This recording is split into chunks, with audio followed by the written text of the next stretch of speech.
ئەوکاتان باش بینەرانی خۆشەویستی تلویزیۆنی کۆمەڵە، زۆر خۆشحاڵم بۆ ئەوەی جارێکی تر هەم بە خزمەتتانە لە بەرنامەیەکی تری دیالۆگدا. ئازیزان، ماوەی چەند هەفتەیەکە کە پارلمانی عێراق لەلایەن تەرەفداران یا پشتەوانەی وە سەر بە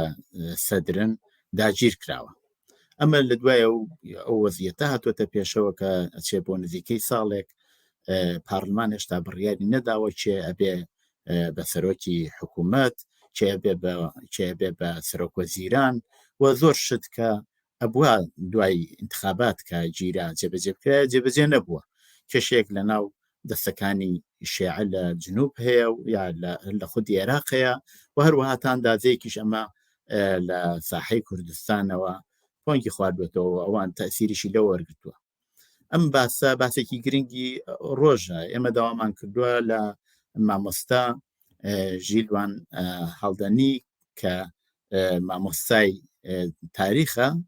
مێژووە لە باشووری کوردستان، هەروەها لە زانکۆکانی کوردستانیش دەرسەڵێتەوە و بۆ ئەوەی کە دکتۆراکەشی لەو بابەتەوە وەربگرێ خەریکی خوێندنیەوەیە. مامۆستا گیان بەخێر بی بۆ بەرنامەی دیالۆگ. سڵاو لە ئێوە و لە بینەرانی ئازیزیش هەمیشە لە خۆشیا بن. زۆر سپاس. مامۆستا گیان پێم خۆشە پێش لەوە بچینە سەر مەوزوعی ئەوڕۆ باسێک بکەین لەسەرەوەی کە ئەو کێشەی وا ئێستا لە ئارادایە، ئایا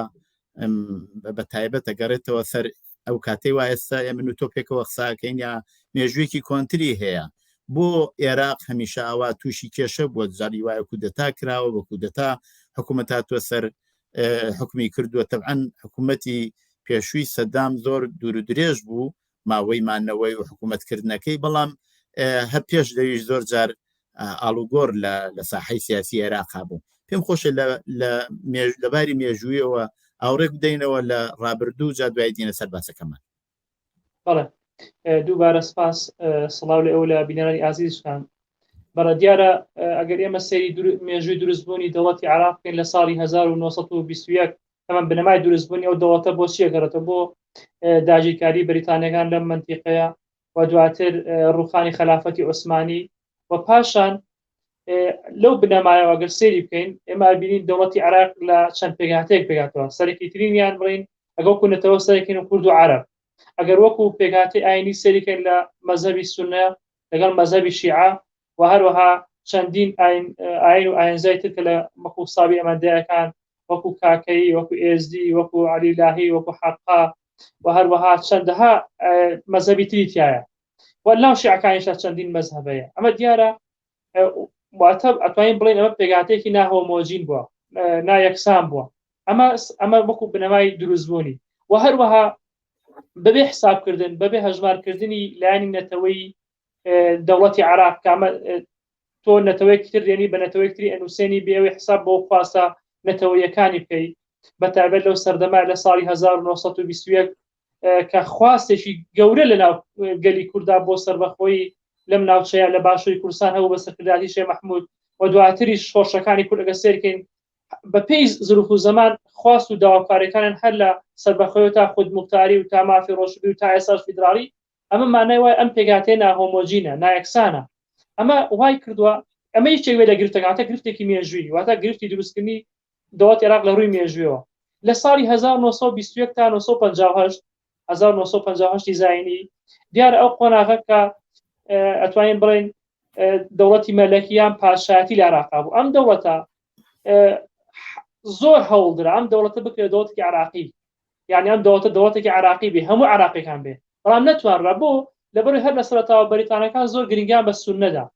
یعنی ئەو مەرحەلەیە سوننە لەسەر حکم و دەسەڵات بوو. تەنها یەک جار سەرۆکوەزیرانێکی شیعەیان هێنا، ئەویش زۆر بەماوەیەکی کەم. لەم فترەیە بەهۆی ئەم ناهۆمۆجینیەی عێراقەوە، بەهۆی ئەم ناچوونیەکەی پێکهاتەکانی عێراقەوە بەردەوام لە پێکدانا بوو. ئەو هەموو خۆپیشاندانە حکومەتە بۆ 6 مانگ لەسەر حکم بووە. لە ساڵی 1921 تا 58 نزیکەی 46 حکومەت حکمی کردووە. یعنی ئەگەر پێی سیستەمی دەستوری و یاسای و سیاسەکانی ئەمڕۆ بێ ئەبێت 4 ساڵ جارێک نزیکەی 21 تا 50 حساب کە بوو 4 حکومەت پێش حکومەت لەسەر حکم بووە. بەڵام بینین نزیکەی 46 حکومەتی جۆرا و جۆر حتى تەنها نوریستایی نزیکەی 14 بۆ 19 جار بەس حکومەتی تەشکیل کردووە. ئەمە واتە ئەمە نائیستیقراریەت یان نائاسایشی بوونی دەوڵەتی عێراقەکەێنێ. و هەروەها لە ڕووی حتا لە ڕووی خەدەماتەوە، ینی حکومەتی عێراق ئەوەندە شەڕی لەگەڵ پێگاتەکان ناکرد، ئەوەندە هەوڵەدا هەمیان لە بۆتەی عێراقی بوون و ئەم نەتەوەیە کۆ کاتۆ بەردەوام وای کرد لایانی خزمەتگوزاری لایەن خەدەمی پێش نەکەوێت و هەروەها لانی مەدەنی پێش نەکەوێت و لە ڕووی سیاسی و ئازادی و فرەیی و ئەوەی پێڵەن فرەپارتایەتی دروست نەبێ و تەنها مەسەلەن ڕێگە بە چەند پارتێکی نزیکی دەسەڵاتی مەلەکی بدرێت. ئەمە وای کرد کە بتەقێتەوە وەزعەکە بتەقێتەوە لە سەردەمێکە لە ساڵی 1950 ئەوەی پێڵەن شواردی تەمووسکەرە هەموو ساڵ لە عێراقەیە دێکرێتەوە. ئەو وای کرد کە مەسەلەن هەموو بنەماڵی مەلەکی لەسەر دەستی شۆڕژگەرەکان تیا بچن بە شێوەیەکی زۆر وەحشیگەرانە، بە شێوەیەکی زۆر توێتیژانە. ئێمە باسی خراپەکانی ئەوان ناکەین، ئەم بەرنامە جێگەی ئەوە نات، بەڵام تونوتیژی لەگەڵ مێژووی عێراق هەبوو، یعنی لەگەڵ مێژووی میزۆپۆتامیا و هەتا ئێستا ئەوەی تاریخ دەمەوی فی عێراق بیخوێنیتەوە مێژووی تونە عێراق لە سەردەمی سۆمەرەکان ئێستا تونوتیژی و شەڕ و ئاژاو لە منتیقا بووە و لەگەڵ دروستبوونی دەوڵەتی عێراق کەوتە هێزگای کەوتە نێوان بینی ئەم پێگاتانی ئەم ناوچەی کە پێڵن عێراق. هەر بۆیە وای لێهات تونوتیژی دروست بێ زیاتر و لە 1950 تا 1900 تقریبا 63 لە 63 تا 68 ئەو فترەیە ئیتر شەڕ لە بینی کورد و عەرەبا زۆر بوو، لە بینی حکومەتی عێراقی و دەسەڵاتی ئەوەی پێڵەن شۆرشی کوردی و بزوتنەوەی ڕزگاری خوازی کورد زۆر بوو و هەروەها لەناو خۆشیانە هەر سەیری لە 1936 تا 1963 چەندین جار کودتا کراوە و چەندین جار هەوڵی کودتا درراوە. ئەمە واتە جارێکتر نە ئاسایشی بوونی ئەم ناوچەیە گەنێ نەکە، ینی بەڕوخانی سیستەمەکە کۆتایی پێ نەهات، ینی بەڕوخانی سیستەمەکە بەڕوخانی ئەوەی پێڵەن سەردەمی مەلەکی کۆتایی پێنات و زیاتریش بوو، کودتاکان زیاتر خوێنایی بوون. لە 1960 ئەبینی کاتێکە بەعسەکان سەر حکوم چی قەتوع عامێکن لە شیوعەکان لە خەڵکی چەپ و پێشکەوتن خواست دەیان سەرکردا ئەکوژن، دەیان کە سژنەکەن تعزیب بدەن و لە ساڵی 1960 دووبارە کە بەعسێتەوە سەر حکوم بۆ جاری دووەم ئەوەیە تونوتیژێ بێ لەگەڵ هاتنە سەرکاری بەعسەکان و خۆگرتنیان لە سیاسەتی عێراقا و هەوڵیاندا پند لەم شکستەی ڕابردووە ڕینکەسانی 1960 تووشی بوون کاتێکە عەبدولسەلام عارف بڵێن کۆتایی پێهات، بەڵام دووبارە کە دەسەڵک ئەوەیە تونوتیژە بن. ئەم تونوتیژە وای کردووە، ئەم پێگاتە سروشتی وای کردووە، حساب نەکردن بۆ خواستی جەماوەرەکەی بۆ خواستی نەتەوە وای کردووە ئەم پێگاتانە بە زەحمەت پێکەوە بحەوێنەوە، ینی پێکەوە ینی خاڵەکانی هاوبەشی پێکەوە ژیانیان قورس بێ و نەتوانرێ مەسەلەن وەکو نەتەوەیەک ئەوەی کە پێڵە ئینتیمای عێراقی بوون هەر زۆر کەمە، ئەوەی کە عەرەبی سوننەیە ئینتیمای زایان بۆ خێڵ و عەشرەت و بۆ سوننەبوونی خۆیەتی، ئەوەی شیعەیە بە هەمان شێوە، ئەوەی کوردە بە هەمان شێوە نەتەوە، ینی لەناو دەستوری عێراقیشە ئەمە ڕەنگی نەداوەتەوە لەو سەردەمەیە، بۆیە ئەمە بە مێژووە هاتووە وردە تا لەهات کاتێک سەدام حوسێنێتە سەر حکوم لە 79 هەتا ساڵی 2003 و ئەو فترێش کە لە کوردستانی باشوور حکمی ئەم ناوچەیان کرد تا 91 تا ڕاپەڕینەکە بە تونترین شێوە هەوڵی سەرکوتنی بزوتنەوەی ڕزگاری خوازی کوردیدا، دەیان جار شەڕی گەورە کراوە هەتا گەیشتە لووتکەی تونوتیژەکان لە شەڕی عێراقا کاتی خۆی کە لە ساڵی 1970 تا پرۆسەی کیمیایی بارانکردنی هەڵەبجا هەروەها پرۆسەکانی ئەنفال ئەگە سەری قۆناغەکانی ئەنفال کە یعنی نزیکەی ئەوەی کە ئەو ژمارنی کە باسەکەی 1970 خەڵک ئەنفالەکرێت ژن و پیا و ئەوانەی کە سیڤیلین ئەوەی کە بەژای شەڕێک هەمووی ڕاپێچەکرێت ئەکرێتە ناو بیابانەکانە و بە شێوەیەکی زۆر وەحشیگەرانە ئەکوژرێت. ئەمە چی کردەوە؟ وای کردەوە ڕقێ لە بینی یعنی ڕقێ لە بینی پێگاتانە دروست ببێت، یعنی زۆر زەحمەتە تۆ بینی پێگاتەیەک ئەم مێژوە خوێناوی لەگەڵ ئەو نەتەوەی سەردەستە هەبێ بەڵام بینی تۆ بیخێتەوە بۆ تۆی عێراق، بەڵام کاتێکە لە 2003 کاتێک عێراق ڕوخێنرێ ئەمە نە بە شێوەیەکی مەسەلەن مەدەنیانە بە شێوەیەکی زۆر سەربازانە ڕەفتارەکرێ لەگەڵ ئەو کەسانی کە پێشتر باسی بن بۆ چکە لە سەردەمی دەسەڵاتی خوانە ئەوەنان تونوتیژی کرد بوو ئەوەنان خراپەکاری کرد بوو بە تەوسیع دەسەڵات ئەمە وای لە هاتوو گیان نەبێتەوە لە عێراق، زۆربیان هەر ڕۆیشتن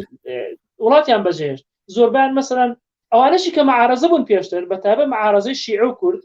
بە تایبەت شیعە کاتێکە لە 2003 گەڕانەوە هەنێکان لە ئێران بوون، هەنێکان لە ئەوروپا بوون، هەنێکان لە لەندەن مەسەلەن، هەنێکان لە خلیجی عەرەبی بوون هاتەوە بۆم ناوچەیە و حەوڵیاندا ئەو مێژوە چۆن بووە، یعنی پێشتر سوننە باسمان کرد کە لە 1920ەوە سوننە باڵا دەستکرا بەسەر حکمی عێراق، دووبارە ئەمە عەکس بووە، لە 2023 بەدواوە شیعە هاتەوە سەر حکم، یعنی شیعە زۆرینەی دەسەڵاتی بەدەستهێنا ووای لێها لە 2005 سونە مقاطعی يعني مقاطعي انتخابات كا اما مقاطعي انتخابات وای لها رق لبني شيعة وسنة دروز به ام رق ليبونا ام سايكولوجي ام سايكولوجي الرقا اما كبيرا تونيتيجيا زورتر بو شو قالبي بيكاداني عسكريه وديان شر ده انجا سنة هولا للرقي هيزا تشكدار كان يوي بيال القاعده واني نزيك الى جروب السنيه تشكدار كان بن وكونه بحث كان او تونيتيجي زور قال لساي 2000 حوت 2000 دەیان کەس لەسەر ناو یعنی لەسەر ناو عومەر و لەسەر ناو عەلی و لەسەر ناو نازانچی دەیان کەسە کوژرا ئەڵە جاری وا بە حەو عومەر کوژرا نەگەشتە عومەر عەسایی کە ئەمە خەوزیەوە لای میلیشیەکانی شیعە یعنی ئەمە چی کردو ئەمە ڕقێک کلینیکی دروست لە بینی پێگاتەکانە بۆی کە نەحێنە لە بۆتەی ئەوەی کە پێڵە عێراق جا لە دەستوری عێراقیشا دەستور کاتێک کە کرا سونە مقاطعی کرد بەڵام شیعە و کورد بە جۆر لە جۆرەکان سازانیان کرد و دەنگیان پێدا یعنی لە سەتا هەفتا بەرەوسەری ئەم دوو پێگاتێ دەنگیان پێدا و تێپەڕی و ئەو دەستورە بۆ دەستوری عێراق بەڵام کە 2010 دووبارە سونێتەوە مامۆستا ژیروان ئێمە ئەچینە سەر ئەوەی وا ئێستا لە ئارادایە بەڵام هەر لە باری مێژوویەوە پێم خۆشە پرسیارەکەم ئاوا بکەم کە ئەو ئاڵوگۆڕانە وایە و ئاماژتان پێکرد لە ساڵی 1920ەوە 1950ەوە و دواتریش زۆر جارە بینین کە دیارە جەماوەر لە خوارەوە ناڕازی بوون بە مەسەلەی کوردەکەی لێجیا بکەینەوە تۆزێک جارێکەوە زۆزی جیاوازە بەڵام لە ئاسی هەموو عێراقا ئێمە زۆرتر دەستێوەردان لە دەرەوەی مەسەلەکە بین هەر بۆ شتۆرە بۆ خۆشتان لە بیدایەتەوە ئاماژەتان پێکرد بریتانیەکان بوون دوای فڕانسایەکان بوون هێزەکانی تر بوون ئەم تەئسیراتە و ئەو ئاڵوگۆڕانەوە لە ساحەی سیاسی عێراقا بووە شتێکی تەئسیراتێکی جەماوەری بووەوە زیاتر لەسەرەوەی لە دەرەوەی ئەو جەماوەرە لەسەرەوە بەسەریاندا داسەپاوە خۆی دوولایەنێ من ئەمەکەوە باسکەی تەنها مێژوێکی سەرپێی ئەم ناوچەیە بوو یعنی ئەوەی کە لە ڕووی مێژووە ئێمە گەسەی ناوەخۆ بکەین کەمتر ئەو ئاڵوگۆڕانە لە ناوخۆ ڕوویداوە بۆ جەماوەر لەبەر تووروتیژی دەسەڵات ئەو باری نەبووە تا تعبیر لە خۆی بکات لە ڕێگەی خۆپیشاندانی مەدەنیەوە لە هەموو سەردەمی ڕژەی باسا مەگەر دەسەڵاتی بەعاس خۆی ڕێگەیدا بە خۆپیشاندان نەکرێت یا ئینتیخابات کرێ تەنها خۆی قاعدی یەکەم بۆ لەوانە جامە وای کردو کەمتر جەماوەر تعبیر لە خۆی و هەروەها ئەم ناعێراقی بوون ئەوەی ئینتیما بوون بۆ عێراقی یا ئەوەی پێڵ هاوڵاتی بوون بۆ عێراقی زیاتر زۆر کەم لە لای پێگاتەکانی عێراقا بووە دایمەن لە دەرەوە ئەمەوای کرد دەرەوە زیاتر تەداخولکە هەتا 1950 ئەو بەریتانەکان سەرکاری ئەم منتیقانە کرد ئەمیان لادا ئەویان دێناوکو سەرۆ گەزیران پشتگیری بنەماڵی مەلەکێتیانە کرد بەڵام لە ساڵی 2003 بەدوا پێچەوانەوە ئەمریکەکان هاتن ئەمریکەکان ئاڵوگۆڕێکیان لەوایە کرد کە لە بری سونە ئیتیمامی بە شیعەدا ئەنی ئەتوانین بڵێن زیاتر ئاڵوگۆڕەکان لە دەرەوە بوون کەمتر لە ناوە بوون هەتا هاتنی بەعسەکان لە ساڵی 1960 خۆیانە جێڕانی خۆیان لە دەشتەکان ئەڵێن ئێمە بە قیتاری بەریتانیەکان و ئەوروپیەکان و هەروەها ئەمریکەکان هاتینە سەرتەخت یعنی ئەوە شتێکی ئینە و هەروەها دەوڵەتانی ئیقلیمیش بەدەر لە ینی دەوڵەتە زلێنزەکان و دەوڵەتانی ئەوروپاوانە هەتا لە دوای ساڵی 2023 دەوڵەتانی ئیقلیمی زیاتر تەداخولیان کردەوە سونەکانی ناوچەیە پشتگیری پێگاتی سون ناکەن شیعەکان لەلایەن ئێرانەوە پشتگیریەکردنەوە شتێکی بەڵگەنەویستەکە ئێمە ئەبینی کاتێکە حکومەت پێک نایان مەسەن شتێک دروزە یا کێشێکی ئەگاتە بنبەست ئۆتۆماتیکە گەڕێنەوە بۆ مەرجعەکەی خۆیان لەوێ هەوڵەدەن حەریکەن یان مەسەن کەسێک لێەوە دێلێرە کێشەکانیان بۆ چارەسەرگا کوانەکاتەوە دیالۆگیان پێکانی ئەمە بەشێکی زۆر کەمی ئەگەڕێتەوە بۆ ئاڵوگۆڕە ناوخۆیەکانی عێراق یعنی ئەو پێگاتە ناوهۆمەجنێکی لە 1920 باسمان کرد تا 2023 و تا دواتریش ئەمە وای کردو تەداخولات دەستێوەردانەکانی ئیقلیمی زیاتر ببن هەرچی سونەی ناوچەکەیە بە سعودی و بە تورکیا و بەم لاولاوە ئیماراتوانە زیاتر سەرکان لەگە سونەکانە حەزەکان پێگاتی سونە لێرە ڕێژەی بەرز بێتە و دەسەڵاتی زیاتر بێ و مافەکانی نەخورێوانە بە پێچوانە شەوشیعەش بە هەمان شێوە هەوڵەدا مەسەرەن لە ڕێگەی ئێرانەوە بە قووەتی ئێران و ئەو میلیشیایش کە لە دروستکراوە زۆربەی زۆران مەسەرەن لە کۆماری ئیسلامیەوە نزیکن بەشێکیان مەسەرەن وەختی خۆی کە دروست بوون هەر هاتوونە ئەو ڕێگەی پێشتر دروست بوون چونکە ئێمە لەبیرمان نەچێ پێگاتەی شیعە یان ئۆپۆزیسیۆنی شیعە لەلایەن ئێرانە لەلایەن دەوڵەتی ئێرانەوە دامەکرا ئەو مێژووە بەڕاستی تا ئێستاش تەئسیری هەیە لەسەری و هەتا ئێستاش بەشێک لە سەرکردە شیعەکان کاتێککە ناکۆکیانە بێ دایمەن ئەگەڕێنەوە بۆ مەرجعکەی خوان وە لەوێ هەوڵی چارەسەنگی کێشەکانی لایەنێکی تریشی لە دوای 2023 تا مەسەن تا ئێستا لەبەرەوەی کە خەدەمات خزمەتگوزاری گشتی کارەبایە ئاوێ جادەی قیرە هەرچی ئەوەی پێڵم مافی هاوڵاتی کە لە ئەبێ لە دەوڵەتێکی ئاساییە لە دەوڵەتێکە هەیبێ پێکاتەکانی عراق ئەمان بە چای خوان نبینی لە 2023 تا 2008 ئەمە هەر تەقینەوە و دروستبوونی میلیشای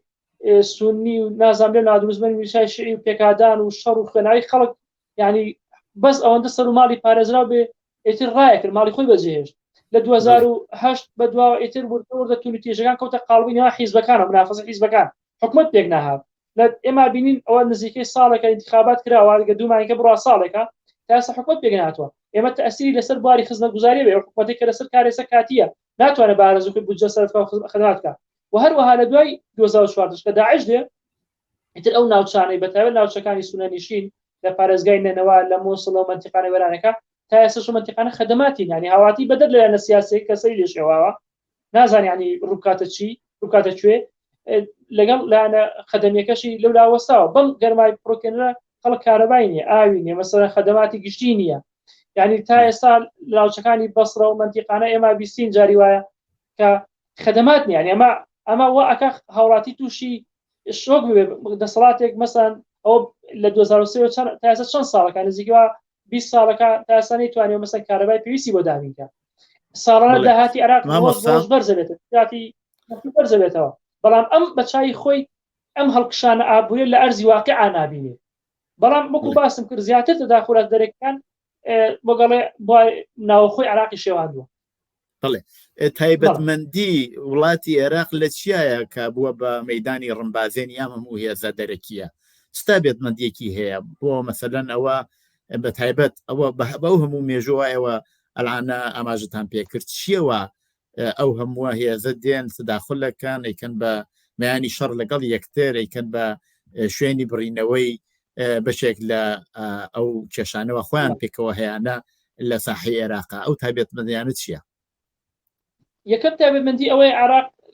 لە چەند نەتەوەیشی جیاواز پێکهاتوە کورد و عەرەب ئەمە یەکەم دوو هەر لە سەرەتای دروستبوونی عراقەوە گرنگی نەدراوە بە خواستنەتەوەیەکانی هەردوو نەتەوە چوەکو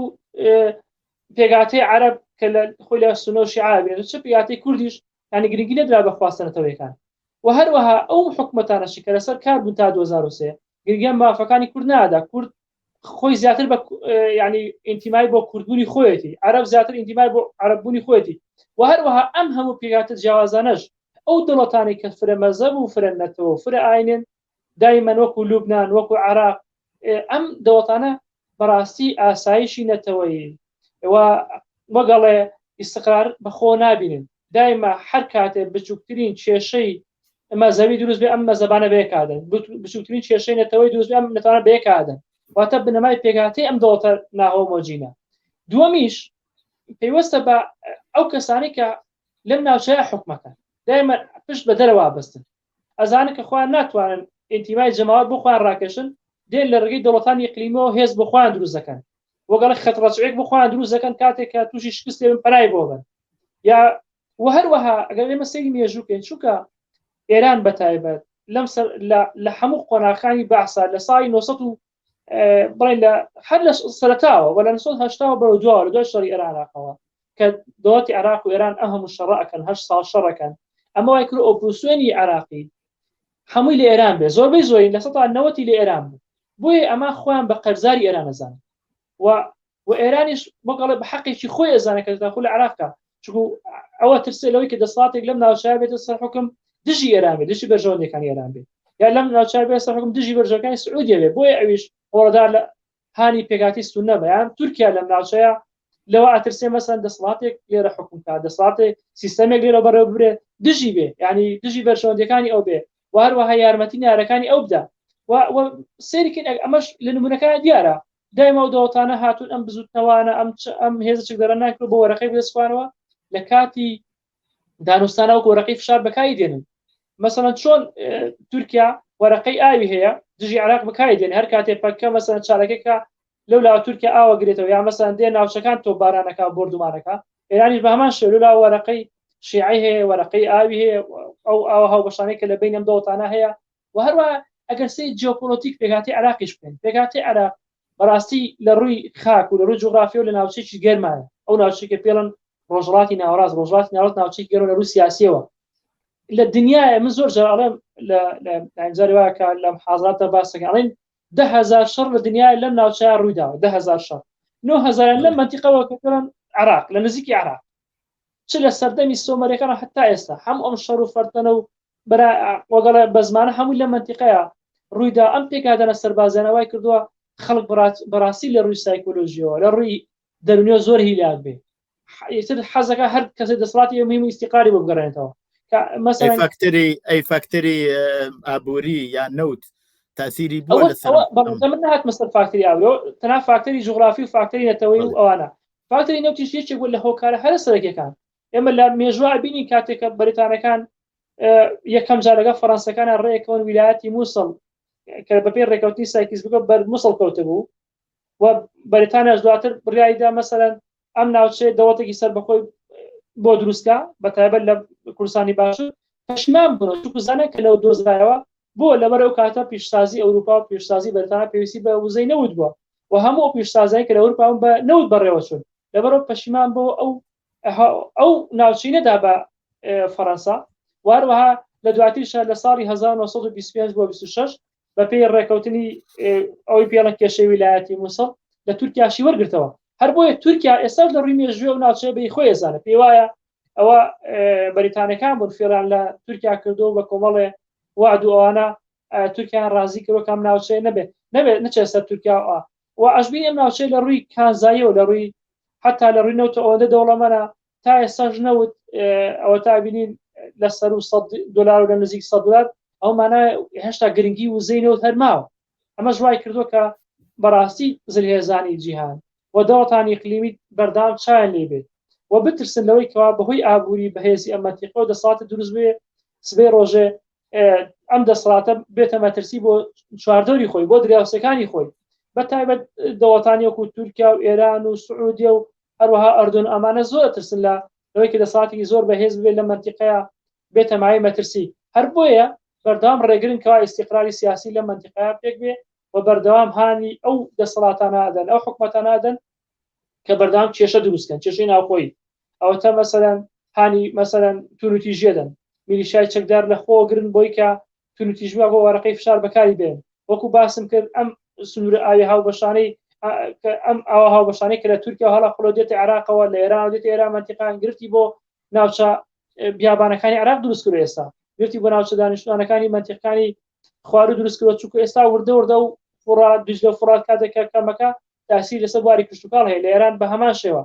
ئەمە وای کردو کە تەداخلاتی ئیقلیمی هەم لەلایەنە ئابووریەکە هەم لەلایەنە جوغرافیەکەشەوە زۆر بێ و هەوڵ بن مەسەڵەن هەر کەسان پشتی خۆی لەو دەسەڵاتە سیاسیە بپشڕێ و هەوڵ بن ئەو کەسانە لەسەر حکم و لەسەر دەسەڵات بکە لە نزیکی خۆیانە ئەمانە ئەتوانین بڵێن ئەو هۆکارنن کە وای کردو تەداخلات زۆر بێ و کێشەکانی عێراق بەردەوام بە ئاراستەی دەرەکیا بڕۆن و کەمتر ناوخۆ چارەسەر بکەن مامۆستاگیان مەسلەیەکەیە ئەوی شەوەیە کە پێکاتەی شیعە دوای کورد یا توانین بڵێن بە ئەندازەی کورد لە زمانی حکوومەتی سەدامە کەوتنە بەر توندوتیژی و زڵمێکی زۆریان لێکرا کە دوای هاتن کە دوای شۆڕش ساڵی 2023 حکوومەتی عێراق ڕووخا و ئەو بەشێکی هەرە زۆر کە زۆرینەی خەڵکی عێراقی شیعەن پێدەچوو کەمانەی یەک بگرن قەیناکە دەسەروەردانی ئێرانیش بەنەوەیەک بەڵام زۆر چاوەڕوان ێوە ئەکرا کەمانەی یەک بگرن و بتوان وەسعیەتی سیاسی عێراق بە پێیەوەی کە ئەمانە بۆ خۆیان زۆرینن سەقامگیر بکەن بەڵام ئێستا بینین زیاترین کێشە لە ناو پێکاتی شیعەیە ئەو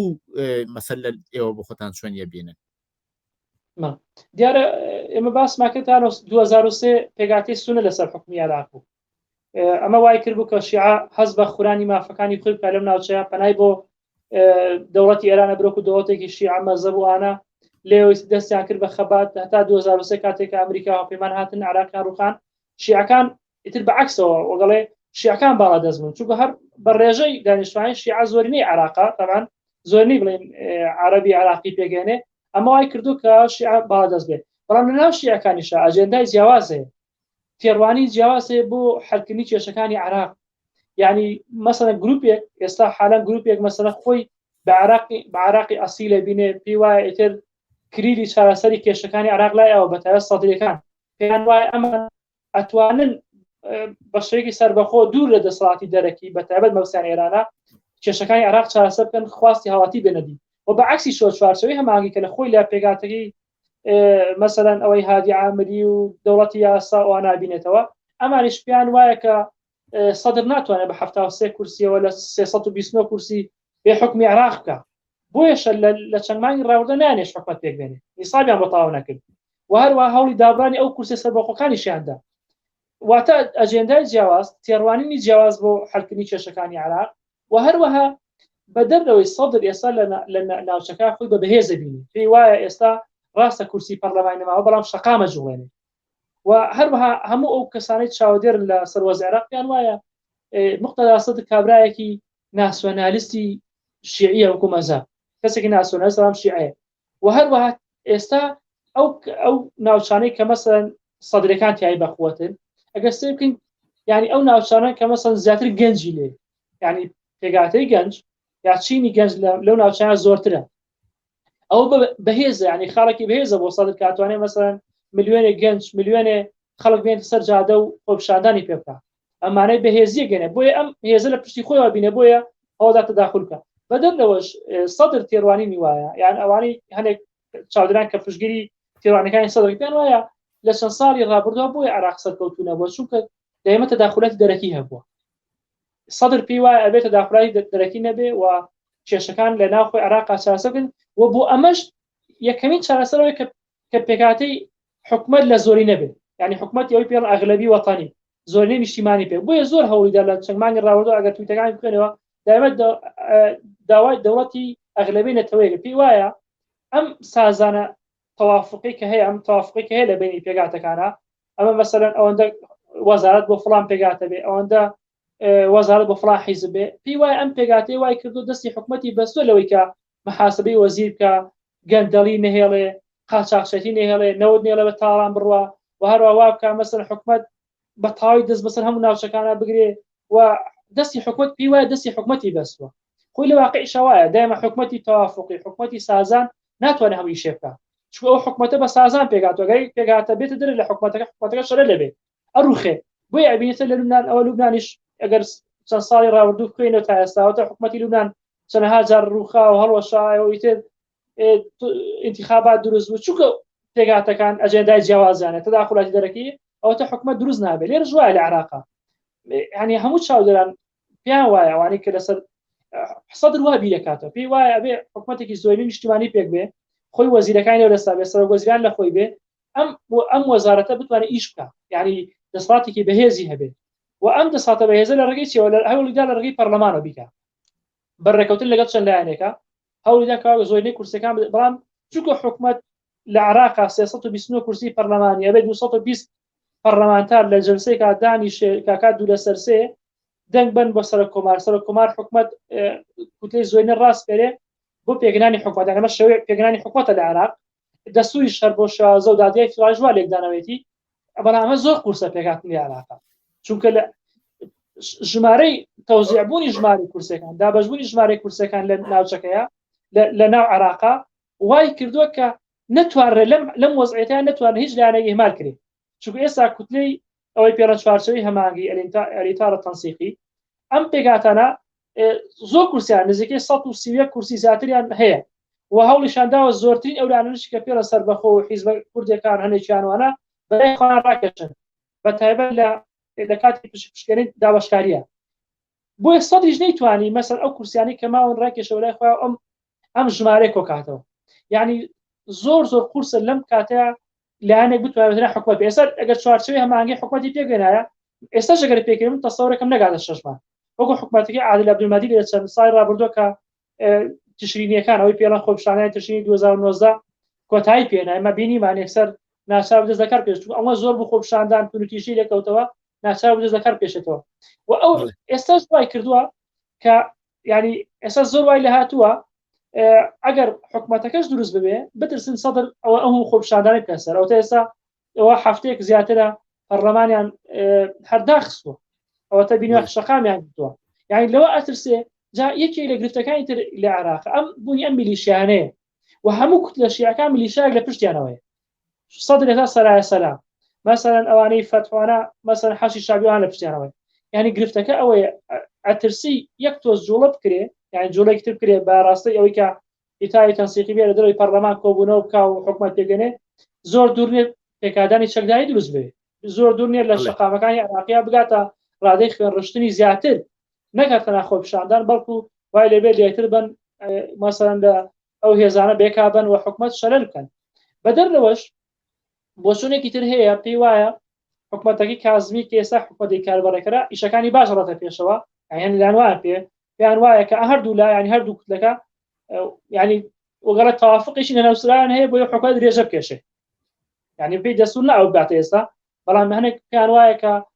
ئەمە دیارە وەکو ڕێکەوتنی وایە کام حکومەتە لەسەر پێی خۆی بڕاشوک و سەدرەکان ئێستا وەزیریان هەیە لە حکومەتەیە ئیتالی تەنسیقی وەزیری کورد وەزیری هەیە یعنی هەمووان بەرژەوەندیان پارێزراوە ئەوەتە سەرۆکومار کووردە سەرۆکوەزیران لە شیعەیە سەرۆکی پەرلەمانەکەش کە لەم دوایە دابەش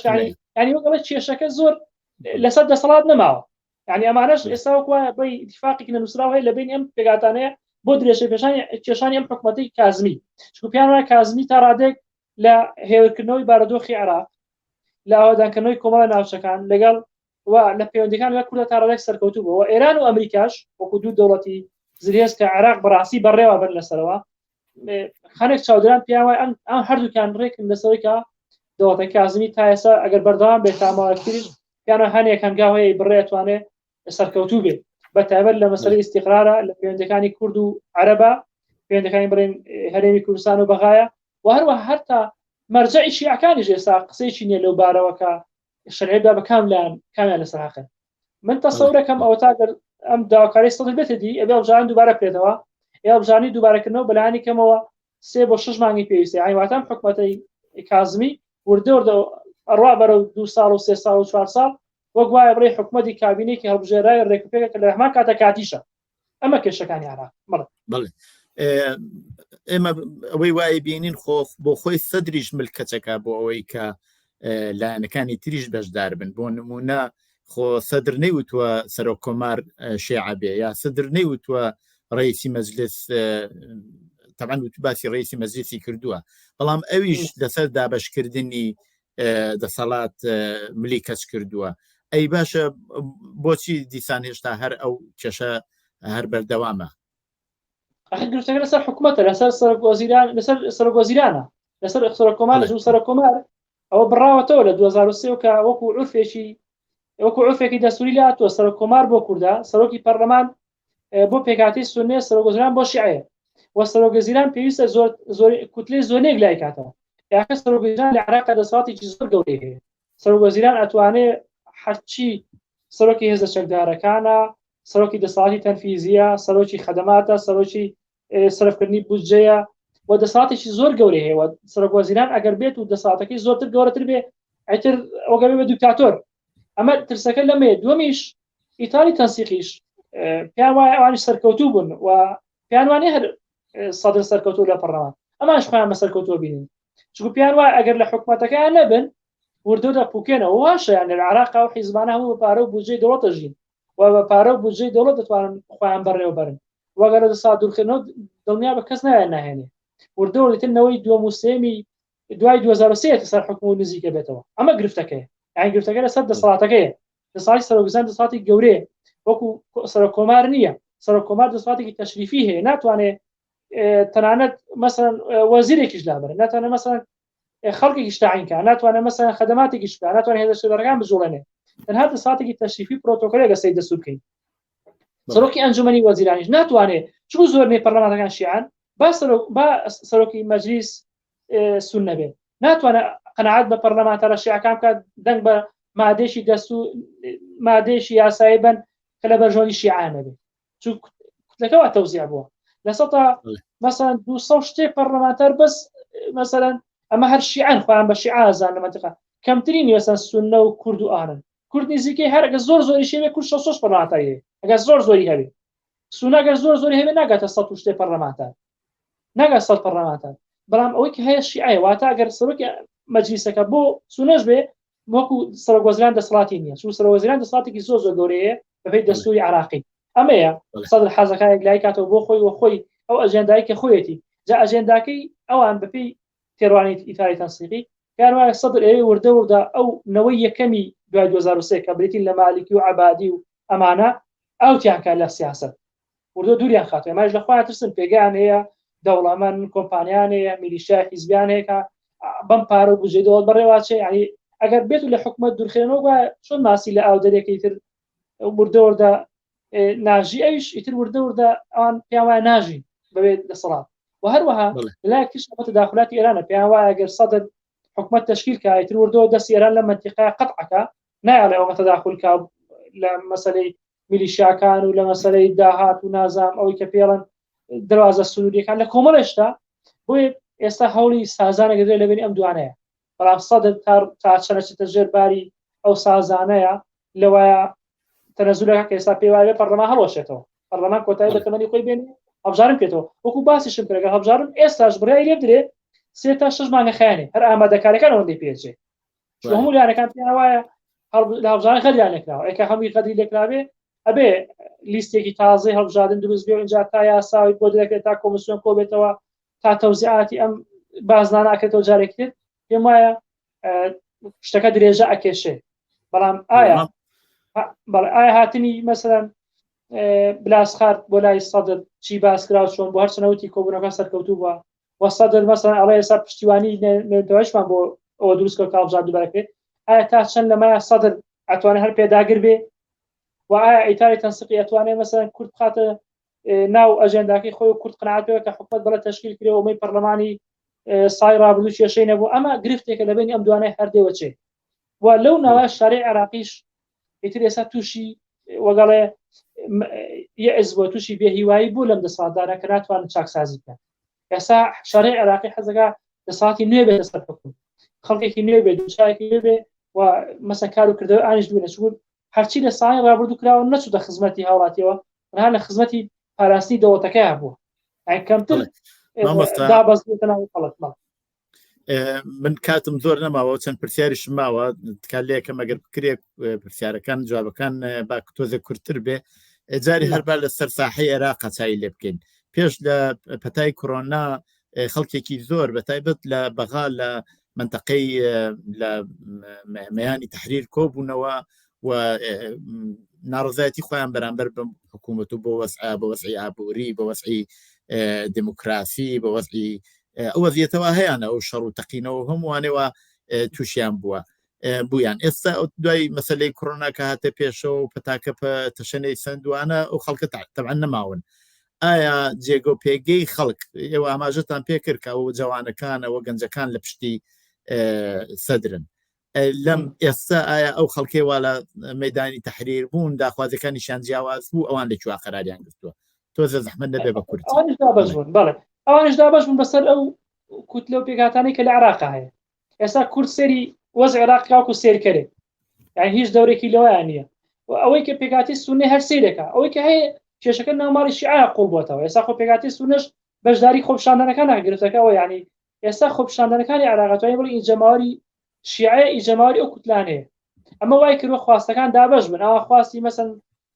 سیاسیان هەیە خواستی مەسەن خەدەمیان هەیە خۆ ناگاتە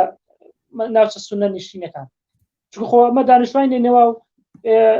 موسڵانە خۆپشاندنیان نەکردووە تەنها ئەوانەی کە خۆپشانی کردن ناوچەکانی شیعەنەوە گرفتەکەیە یعنی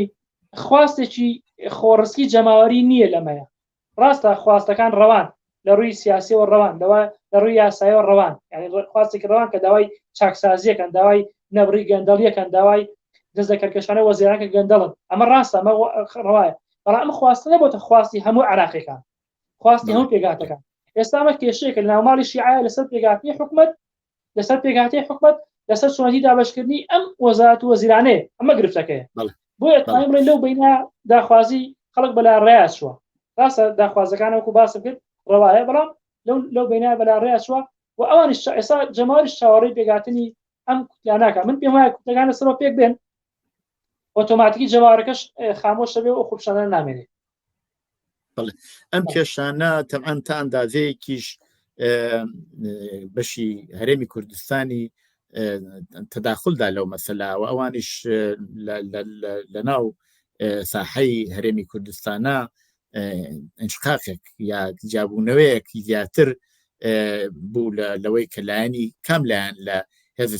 سیاسەکانی شیعە بگرن.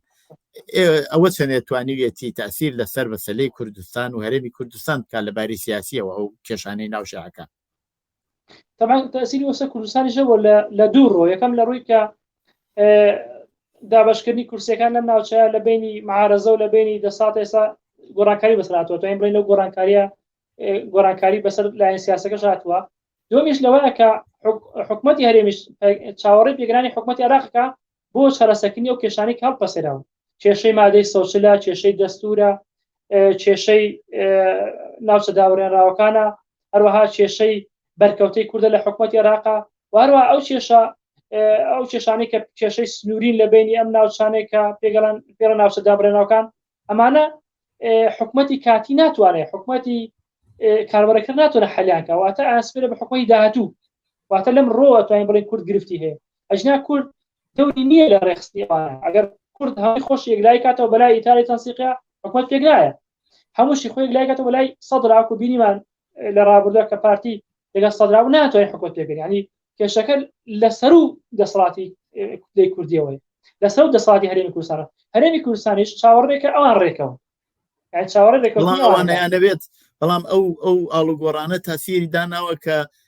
یەکڕێزینە و کورد پشێنە بێ کە بخۆیەوە بخود دەستکەوتێک نییە بۆ ئەوان. ئەوەش خۆ گرفتێکی گەورە. ئێستا ناوماڵی کوردی زۆر ڕێک نیە. ئێستا ئەمە هیوادارین کورد ڕێکەوێت لەسەر سەرۆکۆمارێک بۆی کە ئەمان بەیەکەوە بچنە پەرلەمانەوە یەک سەرۆکۆمار یەک کاندید هەبێت بۆ سەرۆکۆمار،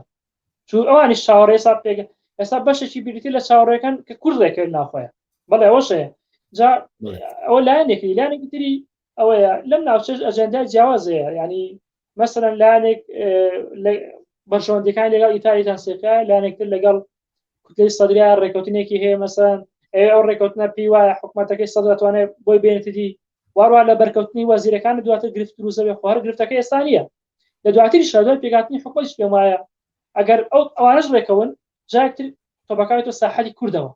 ئەبێ کورد پێشوەختە ڕێبکەوێت لەسەر ئەو مەسەلانە، بەتایبەت لە دابەشکاری وەزیرەکان لە سەرۆکۆمار، لە هینیش هەتا لەو نوێنەرانی کە لە وڵاتانی کە کورد وەرێگرێت وەکو پێگاتەیەک وەکو بەشێکی کورد، مەسەلەن کونسوڵی لە چ وڵاتێ بەرەکەوێت، ئایا کونسوڵە لە چ لایەنێک بێت، ئەمەش گرفتەکە. وایە ناوماڵی کوردیش یەکێک لە گرفتەکانە بۆ پێگاتنی حکومەت کە تا ئێستا ڕێک نییە، وەتە ناتوان مەسەلەن هەردوو لایەن لەسەر سەرۆکۆماری ڕێکەون. ئێمە هیوادارین ئەمان پێشەوەی ساحەی شیعیە ڕێکەوێ لەسەر ئەوەی کاڵبژارن بکرێ یان نەکرێ، حکومەت پێگویان ئەمان ڕێکەوەن پێشتر، ئەمان بێ کاندیدەوە بەشداری دانیشتنی پەرلەمانی داهاتوو کە ئەگەر بکرێ، و ئەمان هیوادارم ڕێکەون لەسەر ئەجێندایە لەسەر کۆمەڵی خاڵ بۆی کە هیچ کە نەبێت داواخوازی خەڵکی کورد هاوڵاتی کوردی تیابێ ئەو ئەجێندایی کە ئەمان پێشنە بەغا، و ئێمە هیوادارین کە وەگەڵی خواستەکانی نەتەوەی کوردەکە نەتەوە سەیریکەی لە ناو عێراقا هەم نەخواستی نەتەوەی تیابێ هەم خواستی هاوڵاتیشی تیابێ، ئێمە هیوادارین ئەوە بێت. ئێستا کە بە کۆتایی لە کۆتایی یا پرسیارە بکەم تکایە کاتیشم زۆر نەماوە بە کورتی داهاتۆکەیەوە چۆن نەبین چی لێ دێتە وەزیەتە؟ ئێمە پێمە وایە بێ ئیلا ناوماڵی شیعە ڕێک بکرێتەوە بۆی کە حکومەت پێکرێت. ئەگەر ئەو دوانە ڕێ نەکەونە بێ ئیلا بچنە سەر ئەو داخوازی کە سەدرێتی بۆ دووبارەکردنی هەڵبژاردن. ئەگەر بێت و ئەمریکا و ئێران تەداخل نەکەن حکومەت پێک نایە، ئەوە بڕاوە دەچوو لەبەرەی هەردوو ئەم منتیقە و باس تەداخلاتی ئێران و ئەمریکا بەڕێوێ بە ئەبێم دوان ڕێکەون لەسەرەوە بڵێن ئەوە ئێمەش ڕازین هەڵبژاردن بکرێتەوە، و هەروەها ناوماڵی شیعە سۆ ڕێکەوە کە هەڵبژاردن بکرێتەوە. پێم وایە ئەگەر سەدر لە داخوازەکانی خۆی کەم نەکا بڵێ هەرە بێ پەرلەمان هەڵوەشێتەوە، ئەو کاتا بێ هەڵوەشێتەوە، یعنی ئەوە کێشە دروست دەبێت، تولیتیژی دروست دەبێت، لەو ئەزاکە لەو خراپترە بێت. پێم وایە ئێستا دەوردە خەریکە دەگەڕێتە سەر قەناعەتی سەدر بۆ دووبارەکردنەوەی هەڵبژاردنەوەیانە، بەس ئەویش کاتیەوێت لەواچێ وا بە ئاسایی ڕوونەدا. مامۆستاگیان زۆر زۆر سپاس بۆ بەشداریت لەو بەرنامەدا، بەڕاستی زانیاری زۆرت بە بینەرانی ئەو بەرنمەیەدا، هیواداریم توانین لە دەرفەتێکی ترا لە خزمەت تابین بۆ مەوزوعێکی تر لە بەرنامەی دیالۆگە. زۆر زۆر سپاسانەکەم. دۆرسپاس بینەرانی خۆشەویستی تلویزیۆنی کۆمەڵە بۆ جۆرە هاتینە کۆتایی بەرنامەی ئەوجارەی دیالۆگ هەتا دیالۆگێکی تر شەو ڕۆژێکی خۆشتان بۆ باوە دەخوازم.